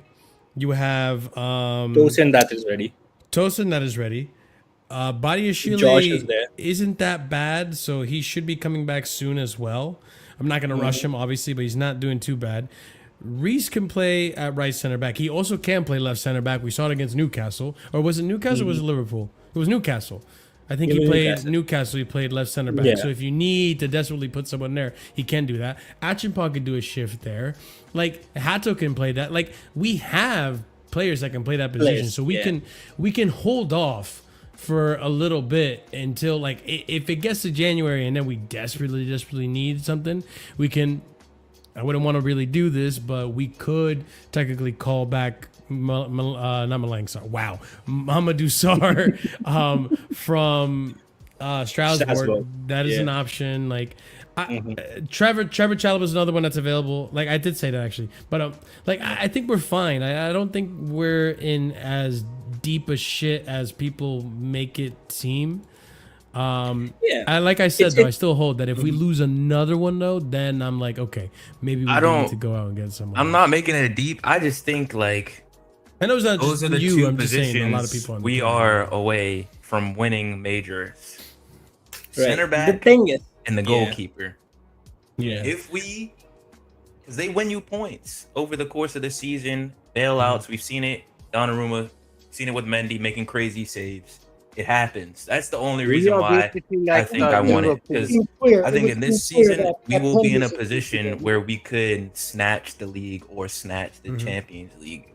We are basically on the clock. Henders is going to be Just here. need a centre back in the goalie. Henders is the guy. So this is a stopover year for that. You know, this guy, he won you the Club World Cup. You got to ride with him for a year. Penders is coming in. Yeah, you have to accept. That's Penders is. That's the reason I think we were in for Mania. You can't get a guy and commit to him knowing Penders is going to be here next year. I think that's the reason why club was in for Manion. They felt like Manion could be the stopgap for a year or two, and then Penders could come in. Like that would have been the perfect pathway. Yeah. Yes, but we would have needed to sell Sanchez. That's the thing. Yeah. If we could, you know, like. The thing is, I don't think it's that hard to sell Sanchez. I feel like Sanchez is in good demand. It's just disagree. Yeah, some people. I think he is in bad rep because he has to play with his feet. If he goes to a club that he does not have to play with his feet that much, for example, let's say West Ham, I feel like he does really well at West Ham because his shot stopping, I don't think is the problem. The problem I have with him is that he sometimes loses concentration and decides to pass it to the opposing team in front of goal. But you know what though, I will like say those the Premier League, a lot of the smaller teams are playing out of the back now, so they love to move outside the Premier League. But you know what it is too? Like, I'm looking at some of these clubs and the players they've acquired. We have Man City giving up on Ederson by clearly showing intent and agreeing personal terms with Donnarumma. Donnarumma can't play at the back. Donnarumma is a shot stopper through and through. I'm looking at Liverpool. Alisson's on the way out, essentially. Mamardashvili is going to take that mantle. Mamardashvili can't play out the back. That man is a shot stopper through and through. No, he can. In La Liga, he played really good with ball at his feet. The thing that I think why Man City are going for Donnarumma, you might. I saw him play in La Liga. I just know I've seen him be a really good shot stopper. That's as much as I know. He is a really good. He's decent with his ball at his feet. It's like he's on Sanchez's level with less Bozo moments. Like he does Bozo moments, but his Bozo moments aren't like directly towards goal. You know. Yeah. The thing why I think that Man City are looking at Donnarumma is because Pep doesn't trust the defense. He sees that his defense is going to be ran through on transition, and he needs a one-on-one goalkeeper that is better than Ederson. And right now, I think there's no better market opportunity than Donnarumma for Man City. Just purely based on that. That's what I think. Because Man City's defense is whack. Like they could score 3 goals, but concede. Defense is horrible. Yeah, like they could score defense. Exactly, and like with Rodri gone, their midfield is so attack minded. They don't have stoppers in the midfield. Yeah, The closest thing they So have is Rangers, which he could probably do a job, but can he do it for a whole season or for as long as Rodri's out for? Exactly. We will see. I just don't think the sustainability is there yet, but we'll see. Time will tell. This league is going to be very exciting to watch this season. It is. And I'm definitely looking forward to it. But that being said, also with the league, I do want to go around the horn, and we got Master to kind of tell us what he thought in terms of a league finish. He's saying anywhere between 1 and 3rd, which essentially tells me he thinks we can win the league, but he definitely thinks we're going to be in the top 3 finish. We'll be in a title race for sure. Hassan, I'll go to you. Where do you think Chelsea finished this season? I mean, my expectations are to always challenge for everything. But realistically, we'll finish somewhere around the top 4. And I don't know whether or not we'll win a trophy, but my expectations are to win a trophy and at least get top 4 at the minimum. But realistically, we will get top 4 as a minimum. But I don't know whether or not we'd win another trophy. Well, I'll ask you and Master. What trophy? If you think we're gonna win a trophy, what trophy do you think it is? And Hassan, what trophy do you think we're gonna win? We're built for the long haul. We've got the depth nobody has. Yeah. Okay, so that gives us a great opportunity in the league. You know what I'm saying? We said that last year. That's what I was saying. I know. But this is different. Okay. We've tested these players. We know they're actually good. Yeah, I mean, it's all. There's levels to everything. Yeah. Right. We talk about what we thought. The perceptions change. You know what I'm saying? Yeah. And then of course we have that issue being human. We want things to be a certain way. We see things a certain way other people don't see because we have a certain edge when it comes to how we look at things. But the truth is we can see clearly. Okay, Esteval is a backup. Is that real? Are we talking like legit? Are we speaking English language that he's a backup? How about Santos? He's a backup. Okay. So Hato, he's a backup. Okay.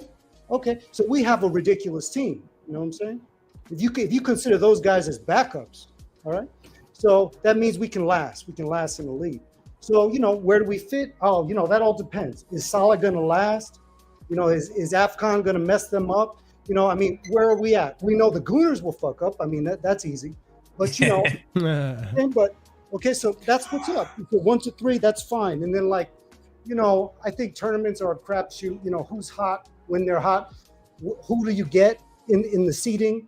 If you're 3rd round and you get at Liverpool, good luck. Things like that can happen. So I like 2 trophies on a consistent basis as a goal every year. Do we get there? We'll see. Things have to work a certain way. But definitely what I feel confident about is that we can last in the league. We have the injuries are guaranteed with every team. You know what I mean? So that's our edge. So that's fence sitting for me, Master.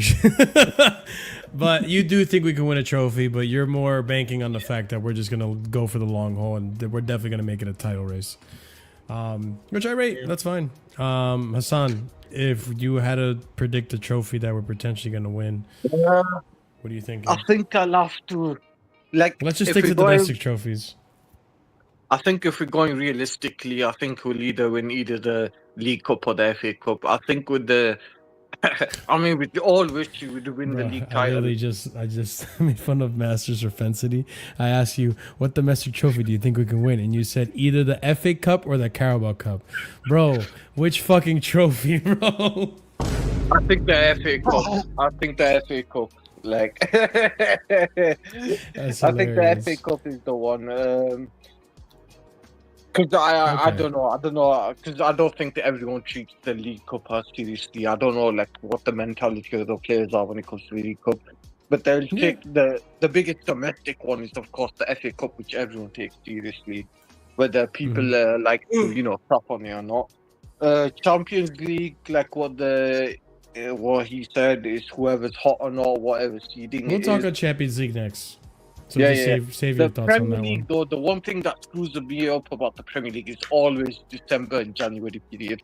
But I'm not going to worry about that. That's 18 games away. For now, I'm Yeah. just gonna enjoy the show. The first Yeah, 8. No, yeah, exactly. I agree. All right, we'll go to Spike. What are your league predictions, and do you expect to win any domestic trophies along the way?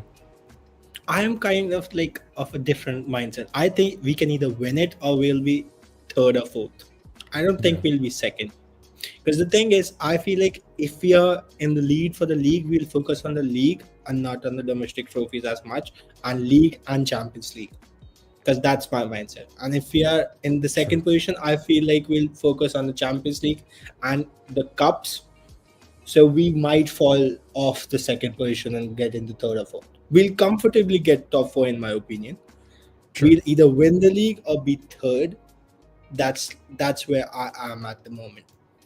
All right, fair enough. And any trophies along the way that you think we're certainly I gonna feel win? like we might win the Carabao Cup. We've Carabao been Cup. close before with a lot of these players. Like That's Enzo has true. been there, Chalaba's been there. I think Caicedo was there Sanchez too, was right? there. I think Caicedo Caicedo was was there. there. I feel like Yeah. they would want to win after how they Redeem lost themselves? the last round. Yeah, I feel like they would Oh, want to yeah. win that. That's actually so But like true. that I didn't was think about it that way. heartbreaking. That was heartbreaking. That Van Dijk header was heartbreaking in extra time.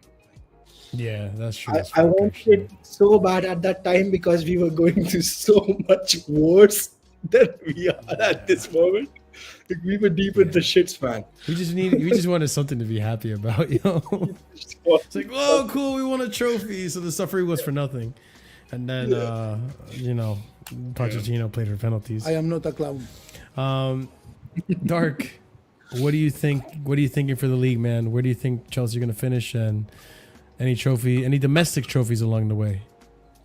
I think Masters convinced me. I think we could do a domestic double this year. Do both the cups. Let's go. I am a master convincer. just because like you said, the depth in our team, and we have a young and hungry team. These players are gonna want to come in and prove something in those tournaments. And we've seen it. We've walked with our old second teams. We've walked the finals. It's just about winning it now, and I think we've gotten over the hump of losing. Yeah, the mentality is there. Yeah. So I think we could do a double for the domestics, and in the league, I want to say second, but I feel like it'll be like a third place, second and third, or like real close. That's what I'm thinking. All right. I honestly like don't think chess. this. I like the chess. I feel like Liverpool is slightly ahead of everybody, and the rest 3 teams are like so close together, you can't tell the difference. Like every team, I feel like has their best potential. Like Arsenal is really good at defense. I'll give them that. I feel like our midfield is on top of everybody's, and I feel like attack, just because there's a demon called Haaland in Man City. Like you never know how many goals he can He score. was sleeping last season. Yeah. Too. He's coming hungry. He was sleeping and still was like 29 or 30 goals. Yeah. Like he's like, I give them the attack because like I know he alone can match a lot of people. So it's like you can pass it around. Second, third, and fourth is like a Don't do it. But we have a secret weapon, bro. They don't have a Willie Issa. That's all I gotta say. Yeah. Bro, did you see that 2% negativity?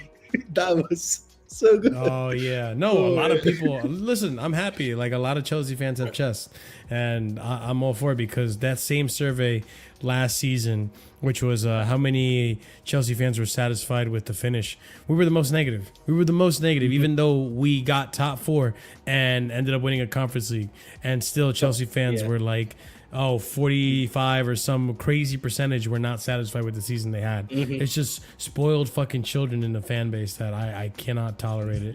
That's you. I'm about to kick you out of the stream, bro. I still like the player. I just don't think he works hard enough. I think his problem is in the mentality. I feel like he has the talent to do so. I've seen him play like his problem is now in Saudi Arabia. Big up. I just hope he does well so we get all the add-ons. Yeah, I agree. I just wish they win. For once, I want them to win. There you go. I love That's it. better. That's better. I had to. All along the Felix train so that we get our money. Thoughts on Garnacho, guys? Have you guys talked about Garnacho? I've never. We'll save that. We'll save that for another time because I actually do have to head out soon. But like, I do want to talk about UCL. But in terms of my predictions, I'll say this early ahead of time. I think Chelsea finished second this season. I do think it'll be close. I do think the difference is going to be anywhere from 4 points. That's it. Anywhere in the Birdman, second place. Like, we will be close. I do think so. Because, okay, with Man City, I'm not that scared of Man City. We have been able to shut down their attack. We do have a midfield that can stranglehold opportunities. Like Caicedo, Enzo, Lavia when fit. It's not a Sugo. I'm not that confident in Sugo yet, but like Andre Santos, like I do feel like these players like can stranglehold any opportunities for Haaland, and I do think we have enough of a good enough of a defense that we can be okay. Like especially in the form that Tosin's in right now, the physicality that he has, plus Cucurella and Haaland, you know, Cucurella, you know, like we don't have to go through this. There's a rivalry right there. But I do think we have enough to keep them quiet. Even last season, we look at that Man City team, like we could have beaten them, but the team just we were missing key components. Like there were things there that we needed in order to be able to have enough quality to go up toe to toe to them. We were winning that game, if you guys remember, and then we capitulated in the away game. It's like we have the quality to do it, to beat them. So I'm not too worried about them because their defense has not changed. I think their defense is now old. Their best defender is Ruben Diaz, I believe. And maybe the second best one is now probably the kid that we cooked in the second leg. I forget his name. Oh, that guy? Oh, yeah. Rest in peace. Yeah, he's actually doing pretty good for them, Kusanov, but he doesn't play enough. But I think we'll be fine against Man City. I think we can definitely take points off of them this season. Liverpool, I think is gonna win it, but there is a chance that they could drop the ball because of two things that I'm thinking off the top of my head. One, well, there's two things that could happen. Either one, they get all these Galacticos and they don't gel as well and as quickly as people think it's going to be. Like, it's not FIFA. Like, you just can't just put the player in and all of a sudden, oh, it's just going to work. Like, no, it's not how it works. These players are real people. They need time to get the chemistry going, understand the play, and understand the system. But on the other hand, because people have made that argument, on the other hand, I think Arne Slot is an elite manager. I genuinely do. If there is any person that can get a tune out of a team and can be just as nerdy in football than Maresca, it's Arne Slot. So I do think there is a very good manager there that can actually make it happen. But we'll see if he can actually make it happen at this scale. He did it at Feyenoord, but now we're talking Liverpool. And now we're talking players coming into this team with an ego, you know, like let's see how it works out. I want to see the experiment, but I'm still going to put them as favorites to win it. But I put Chelsea in second, right? Arsenal, didn't even mention it for a reason because I'm not worried about them. So in terms of trophies, I do think we're going to win the Carabao Cup, and I think we'll come short in the FA Cup. But now I'm going to go into the Champions League. And I'm going to say it right now because I got nothing to lose. I'm going to back my club. We just won the Club World Cup. And, you know... And for the boys, we get to prove ourselves. You know, everyone's been talking a lot of shit about us this season, but we've done it. People were talking shit. I think Chelsea are going to win the Champions League. I'm saying it right now. I think we're going to go for it. I think we can do it. Listen, we beat PSG.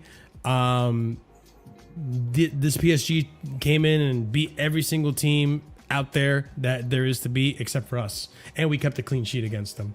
I think we have a strong enough defense. I think we have one of the best midfields in the world.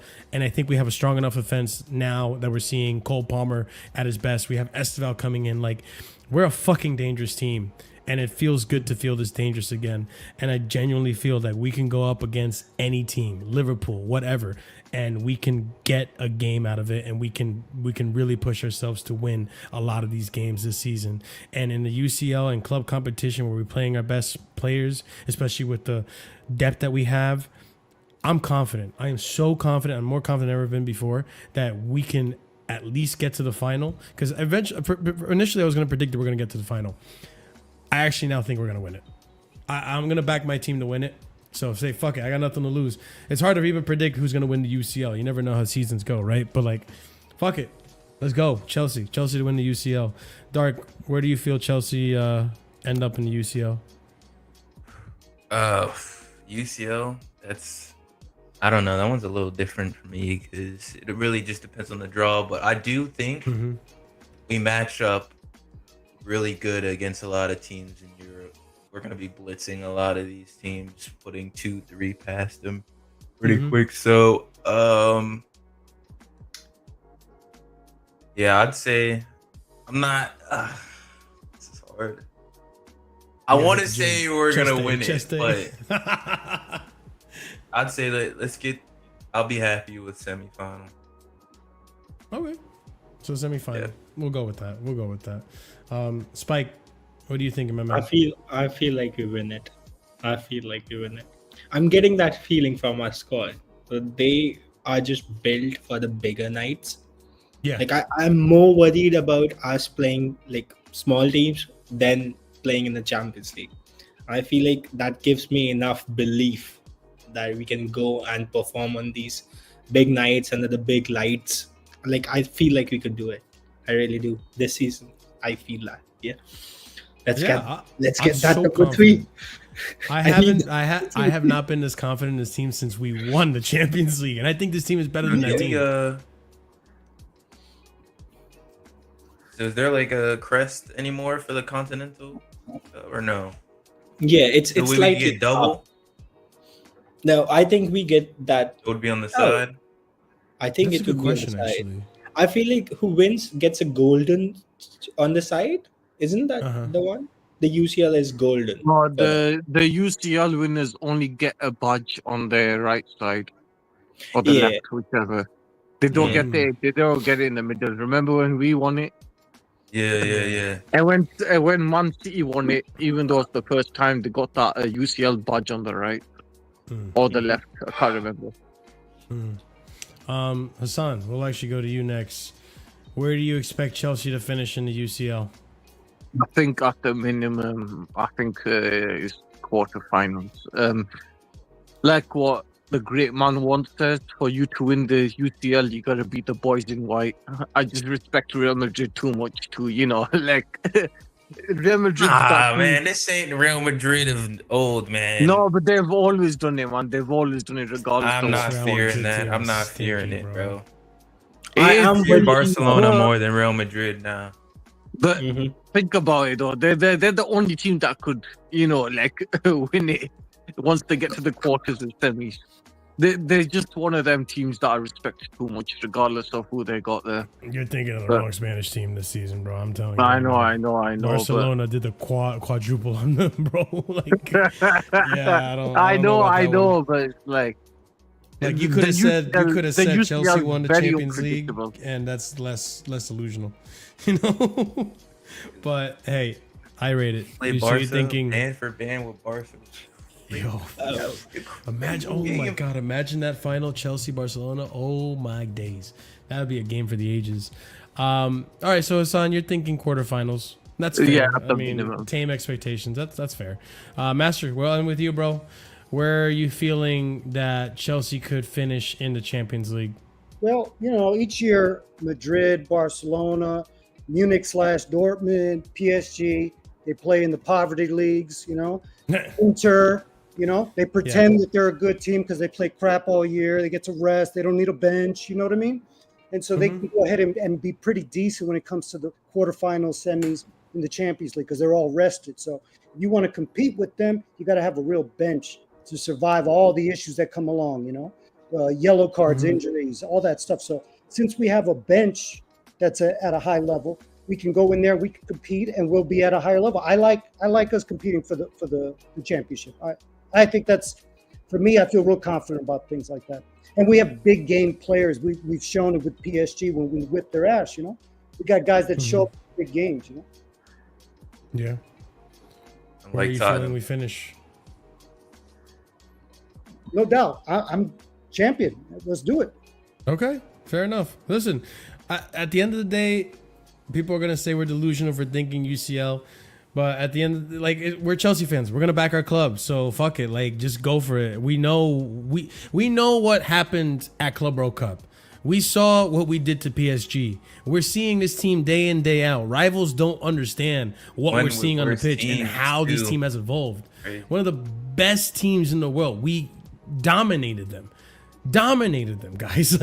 To see us be the only team that was able to do that to them gives me so much confidence. And on top of it, you're seeing how we're handling, that AC Milan team was no joke. That was an actual pretty legitimate, serious AC Milan team. That's an AC Milan team you're going to see start the Serie A. It was a serious... every preseason game, though. That doesn't matter, bro. I'm just saying, bro. I swear it was almost every game. Yeah, I mean, we didn't win 1-0. We won 4-1. We put them to the side and we saw the dominant performance. And I feel I'm not scared of any team now. We have the depth. We have, I mean, obviously the goalkeeper part is still up in the air. We'll see what happens with that. We do have weaknesses, obviously. I know we do, but we will see. I am excited for that first Premier League test to see how far we've come, and I will not be surprised if we pass in flying colors. Their first Big Six game. What is our first Big Six game? Actually? We always do well in the first 18. It would have surprised me if we're competing for the league for the first 18. Yeah, we could win the first 6 easily. Do you count United as a Big Six team? Yes, they've always been a Big Six. I guess so. Yeah. We don't be fun beating them. Boy, let's be honest, they've always been our bogey team. So United are, one of the Not teams recently. to watch. Not recently. All right, so AC Milan are decent. 1, 2, 3, 4, 5. On Arsenal. So, game week 5, we go up against United at Old Trafford. Okay. Game week 7 is the real test. That's up against Liverpool at home. If we can get a win against Liverpool at home, boys, I'm convinced. So what are the first seven games? If we win the first 7 games are Palace home, West Ham away, Fulham home, Brentford away, United away, Chelsea home. Brighton home, Liverpool home. Yeah, you're not wrong for calling them Chelsea going home. That's literally a Brighton derby, man. But I think if we beat Liverpool at home, which I'm actually confident we could do it this time, because our home record has been actually pretty goddamn solid, then I think that takes my prediction and solidifies it even more that I think Chelsea can go and win the UCL. I really do. This team has really impressed me over the summer. It could be a lot of recency bias and also the fact that I got to see it in person. All that ooh, oh yeah, I know you're gassed, man. Seeing the lights. You went last preseason. What preseason that we went? Don't remind me. That was the Pochettino season. Yeah. Mudryk, he's unlocked Mudryk. Bruh. The trainer, the 80 million pound trainer. Fucking A, man. But I'm confident in this team. I'm confident than I've ever felt, and I think most of the fan base actually feel it that way as well. But all right, boys, I'm gonna wrap it up. I gotta head to band practice. I appreciate you guys coming on and having your say. And ladies and gents, because people ask me in the comments all the time, how do I get on the show? How do I get on the show? Listen, come to the call-in shows. Let's get to meet each other, and let's actually become a regular in the community. This isn't just an open door policy. It's I give you guys a chance to come in and have your say and get to know me, and let's chat football, and then we can talk from there. But yeah, if you guys want another opportunity to come in and do a call-in show, I might do 2 a month. I don't know yet. I haven't really tested the waters in that. But as of right now, first week of every Wednesday, the first Wednesday of every month. I know I missed last week because I was on vacation, so I said, fuck it, let me do it this week. But yeah, the first Wednesday of every month we do a call-in show, so come on in, have your say. The next time we do it, we'll have about 3 games under our belt in the Premier League. So, and we'll also have closed up the transfer window. So we'll probably be talking about what signings we finally had, and rating the transfer window, as well as how we feel about the season, the start of the season. So. Yeah, keep an eye out for that, guys. There's also going to be a Casually Chelsea show, maybe tomorrow. I don't think so. It might even be on Friday. So keep an eye out on that one, as well as obviously on Sunday we're going to do our reaction to the game here on the channel. If you're expecting, I'm not gonna actually raid Jacob. Big up TR, I appreciate that. But I'm gonna raid another channel actually. If you're expecting season predictions and stuff, we don't do that until the transfer window is closed. So we have like a more, well-rounded opinion on who's going to do what in the season. But yeah, we'll do that later in the week, or later in the month. So yeah, big up to every single one of you. As always, guys, if you haven't done so already, be sure to smash up the like button. It helps out the channel tremendously, more than you can believe. If you also haven't done so already, and if you are new here, be sure to subscribe to the channel, because we are on our way to 5,000 subscribers. It would be tremendous for us to get to that milestone. It's a big help. And also, we have a big surprise for you guys when we do hit that milestone. So, yeah, be sure to consider becoming a member, because it's great, and it comes with awesome emojis that you guys can use. Bear with me as I'm pulling up a list here. Oh, also, I forgot to mention, we are going to raid out to Staffy TV. I think Staffy has a pretty important message that I want people to listen to. So I'm going to also be tuning into that stream. But yeah, go ahead and show him where you're coming from by copying and pasting the raid message down below. And yeah, big up to every single one of you. As always, we're going to shout out the proper casual and higher tiered members. So do become a member. It helps out the channel with growth, as well as keeping the lights on. We don't want to, lose all this, so help me out by becoming a member. But I'm gonna go ahead and give shout outs to the proper casual and higher tier members, and that's gonna be always Dark on my side here, Adrian, A Soliman, Lanre Sadiq, Gabriel Mejia, JB's, Mo Beta, Morning Zombie, and Not Yandu, that fraud over there. Big up Not Yandu. Big up everyone. And yeah, copy and paste the raid message casually wherever we may be. We are the famous CFC, all that fun stuff. And yeah, guys, we'll see you on the next show. Until then, adios, stay casual. Peace.